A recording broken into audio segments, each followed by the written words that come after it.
కార్యక్రమానికి ముఖ్య అతిథిగా ఇచ్చేసిన శ్రీ బ్యాంక్ చైర్మన్ మోపూరు భాస్కర్ నాయుడు గారు రిబ్బన్ కట్టేసి సభా ప్రాంగణాన్ని ప్రారంభించవలసిందిగా కోరుతున్నాను.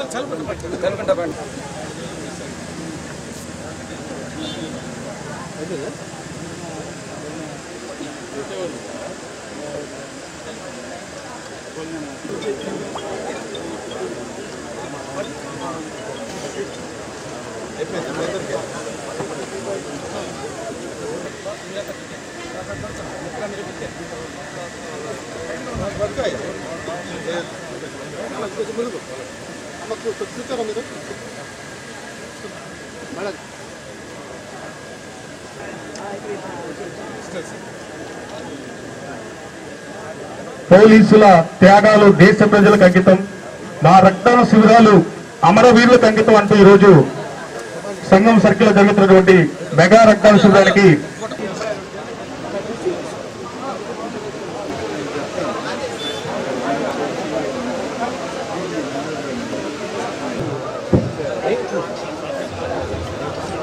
ఈరోజు పోలీస్ కమాండరేట్ సందర్భంగా ఈ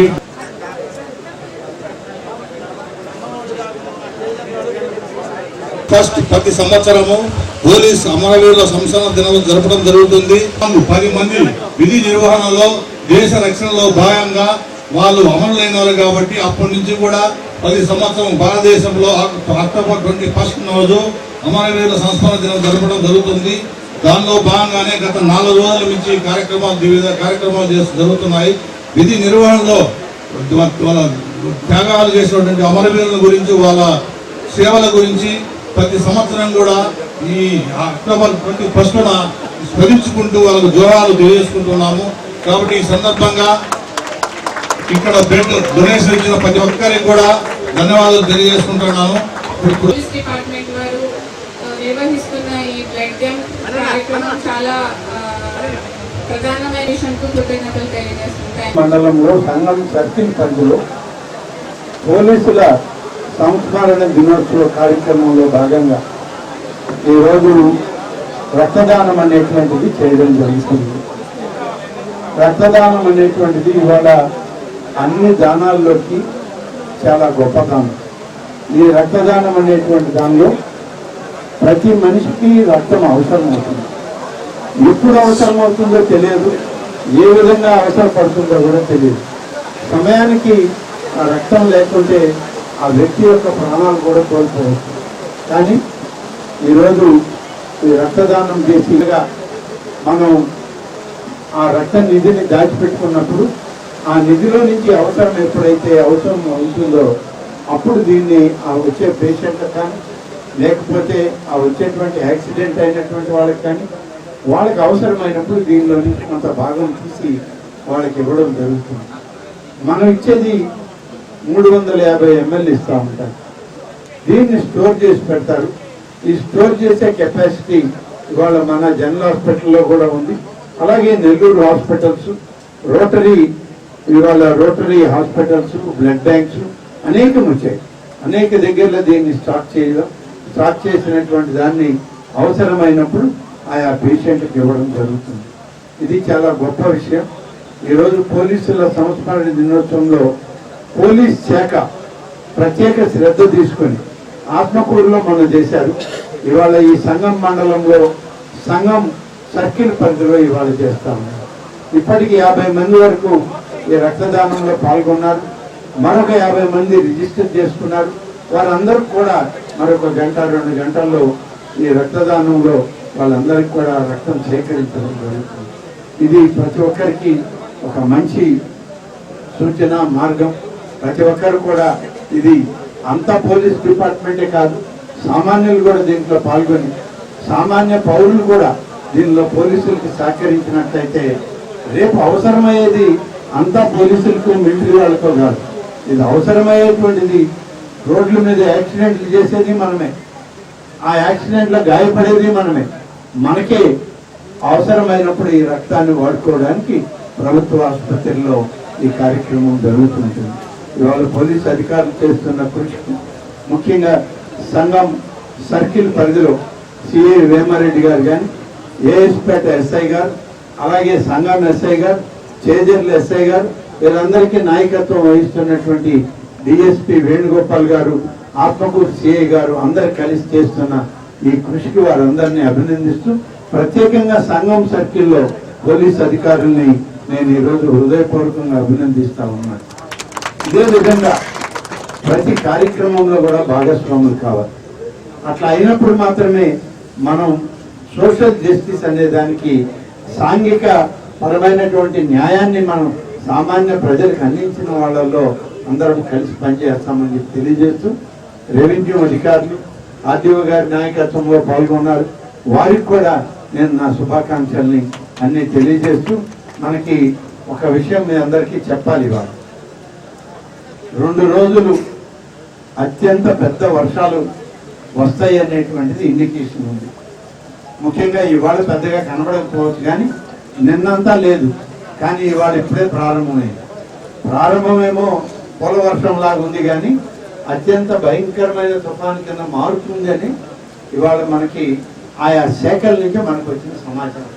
కాబట్టి ప్రతి ఒక్కరు జాగ్రత్తగా ఉండండి, ఎవరి ఇళ్లలో వాళ్ళు ఉండండి. మనమేమి ఇల్లు దాటి బయటకు పోయే ప్రయత్నం చేయొద్దు. వీలైనంత వరకు స్కూల్స్ కూడా ఐ థింక్ సెలవులు ఇచ్చినట్టున్నారు. స్కూల్స్ పిల్లలు అయితే మాత్రం ఎవరు పోవచ్చు. ఈ రెసిడెన్షియల్ స్కూల్స్ లో ఏ విధంగా చేయాలో ఒకసారి కలెక్టర్ గారితో మాట్లాడి రెసిడెన్షియల్ స్కూల్ చిల్డ్రన్ అంతా రెసిడెన్షియల్ స్కూల్లోనే జాగ్రత్తగా ఉండేటట్లు. ఎందుకంటే 1-2 రోజులకి వాళ్ళ ఊర్లకు పోయి రావాలన్నా వర్షంలో పోవాలి రావాలి. అంతకన్నా ఈ రెసిడెన్షియల్ స్కూల్లోనే అన్ని రకాల సదుపాయాలు ఉంటాయి కాబట్టి అత్యంత జాగ్రత్తగా చూడమనండి. హాస్టల్ పిల్లల్ని కూడా జాగ్రత్తగా చూసుకోమని చెప్పండి. ఎక్కడ కూడా లోటు లేకుండా ప్రభుత్వ స్కూల్స్, ప్రభుత్వ హాస్టల్స్, ప్రభుత్వ ఆశ్రమ పాఠశాలలు అత్యంత జాగ్రత్తగా ప్రిన్సిపాల్స్ ఆయా బిడ్డల్ని సరిగ్గా చూసుకోవాలి. ఏ లోపం ఉన్నా మన దృష్టికి తీసుకురావాలని చెప్పి ఇన్స్ట్రక్షన్స్ ఇవ్వండి అని చెప్పి ఏ మండలంలో ఉన్నటువంటి వాళ్ళందరికీ మీరు ఇన్స్ట్రక్షన్స్ ఇవ్వండి. మీ ఎంఆర్ఓ వాళ్ళని, ఎంపీడీ వాళ్ళని సమన్వయం చేసుకుని ఆ కార్యక్రమాలు చేయమని. వీటితో పాటు ఇవాళ మనకి ఈ తుఫాను ఇంకా 2 రోజులు ఉంది. ఈ 2 రోజులు ముఖ్యంగా 28, 29 అత్యంత భారీ తుఫాన్లు రావచ్చండి. ఒక్కొక్కసారి అన్ని జాగ్రత్తలు తీసుకున్న తర్వాత అవి రాకుండా గాలి మార్పుల వల్ల వేరే ప్రాంతాలకు వెళ్తాయి.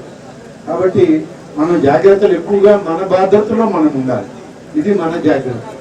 ఎక్కడ కూడా అధికారులందరికీ నేను మనవి చేస్తున్నాను, ఏ ఒక్క ప్రాంతంలో కూడా నీట మునిగాయి, లేకుంటే ఎవరైనా చనిపోయారు, లేకుంటే పశువులు చనిపోయాయి, ఈ వరదల్లో కొట్టుకుపోయాయని మాత్రం మనకి వినపడకూడదు. మండలాలు అంత జాగ్రత్తగా ప్రతి దగ్గర ముందే కాషన్ చేయండి.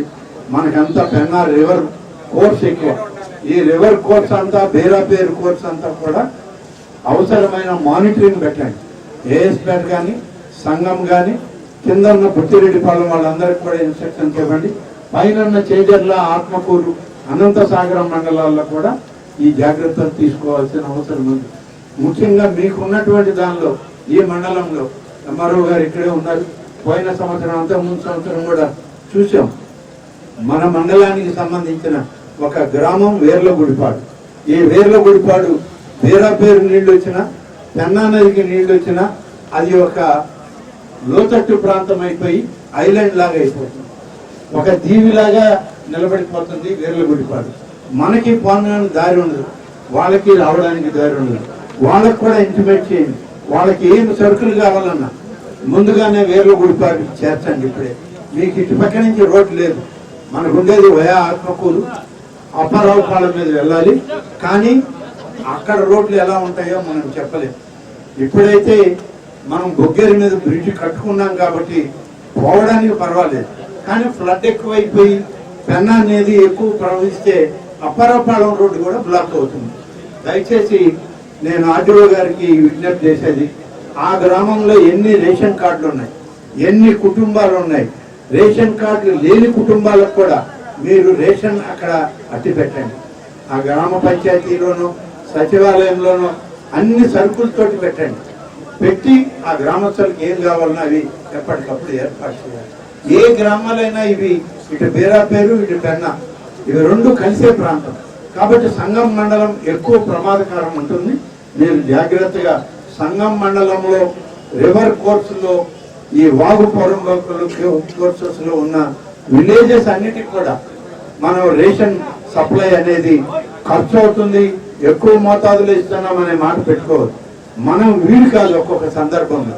ఇంత తుఫాన్ అనౌన్స్ చేశాక మీకు అన్ని వెసులుబాట్లు క్లియరెన్స్లు ఉన్నాయి కాబట్టి మీరు ముందే వాళ్ళకి ఫేర్ ఫ్రైడ్ షాపుల దగ్గర సరుకులు పెట్టండి. అవి అందరికి కూడా సప్లై చేసే విధంగా ఉండాలి. గవర్నమెంట్ ఆర్డర్ ఎప్పుడు వచ్చినా సరే ఫ్రీ సప్లై అంటే ఫ్రీ సప్లై ఇచ్చేయాలి. దాంట్లో ఎక్కడ కూడా మనం మేనమేషాలు లెక్క పెట్టే అవకాశం లేదు. అందరు కూడా ఛార్జీలో పెట్టుకోమనండి. మీరు అత్యంత జాగ్రత్తగా పనులు చేయాల్సిన అవసరం ఉందని చెప్పి ఈ యొక్క రక్తదానం శిబిరం అయిపోగానే డిఎస్పీ గారు మీ 6 మండలాల్లో ఇక్కడ ఉన్నటువంటి మన నియోజకవర్గం 6 మండలాలు కూడా పెన్నా నది, అలాగే బొగ్గేరు, అలాగే బేరాపేరు, ఈ 3 తాకిడి మనకే ఉంది. ఈ 3 మండలాల్లో కూడా మీ మెన్ని మీ పోలీస్ స్టేషన్స్ ని అలర్ట్ చేయండి. వాళ్ళని దగ్గర పెట్టుకొని అన్ని వెహికల్స్ ని కూడా ఇంటాక్ట్ లో పెట్టుకొని ఆ వెహికల్స్ ఎప్పుడు ఎక్కడికి పోవాలన్నా పోవడం, ఒకవేళ స్టేషన్లోనే ఉండి మానిటర్ చేయడం కాదు. ఎమర్జెన్సీ విలేజెస్ మీకు నోటిఫైడ్ అయి ఉన్నాయి. మరియు మనకి నది ఒడ్డును వాగు ఒడ్డును ఉన్న గ్రామాలు మనకు తెలుసు. ఆ విలేజెస్ పోండి, ఎంఆర్ఓ ఎస్పీ మరి ఎస్ఐ సిఐ టీములు పంపండి, పోయి ధైర్యం చెప్పండి. ఈ ప్రభుత్వం ఉంది, మీకు అన్ని విధాలా సహకరిస్తుంది, మేము తోడుగా ఉంటామని.